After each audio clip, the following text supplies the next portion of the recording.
मोखां एबार slim slim जासिगोन सोर सिख्लाया गोसोथोआ आंखौलाय एबारलाय दुर्गा फुजायावलाय सोर सिख्लाया गोसोथोआ गोसोथोनांगोन एबार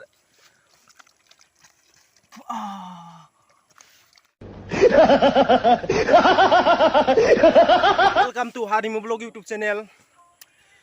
हारिमु ब्लग यूट्यूब चैनलाव गासिबो नोंथांमोनखौ फिन खनसेबाव बरायनो थाबाय नोंथांमोना नायगासिनो दं हारिमु ब्लग यूट्यूब चैनल दिनैहाय आङो माने फुजानि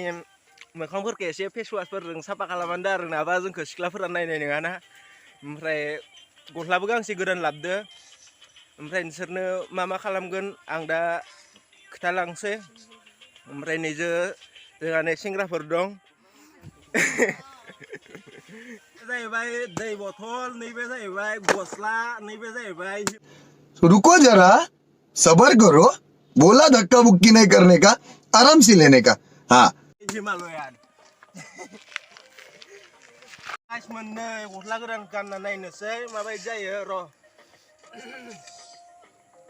Oh my God! Wow!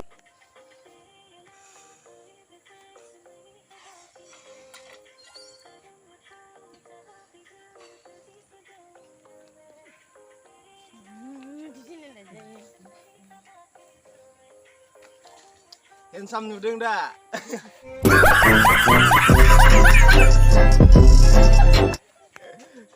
मोखां साफा खालामनायनि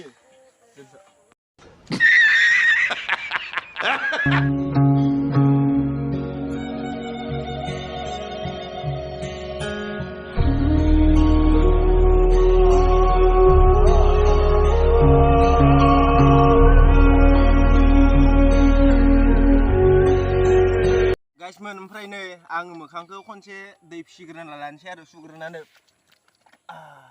मारो हमको जिंदा मत छोड़ो सिख्लाफोर नायनांगोन ना दुर्गा फुजायाव नङाबा सिख्लाफोरानो गोसोथोनाय नङा माथो जोंनि मोखाङा नै सालमाय गोजा गाइसमोन र' एसे नैखौ होना लानोसै एबार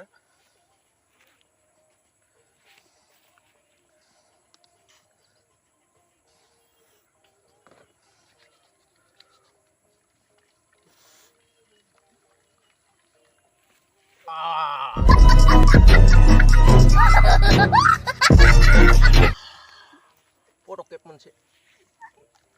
सुना नायनोसै गाइसमोन एबार खनसे मोखां एबार स्लिम स्लिम जासिगोन सोर सिख्लाया गोसोथोआ आंखौ क्या सोच है रे तेरी मानना पड़ेगा आंखौलाय एबारलाय दुर्गा फुजायावलाय सोर सिख्लाया गोसोथोआ गोसोथोनांगोन एबार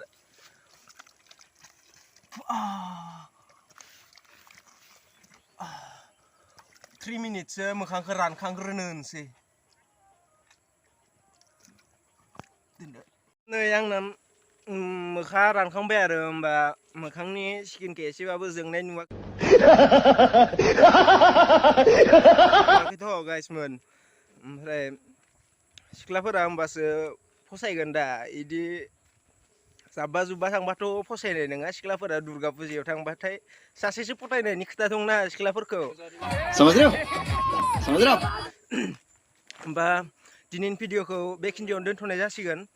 नेक्स्ट भिडिअआव थाबैनो लोगो मोनगोन बाय बाय गाइसमोन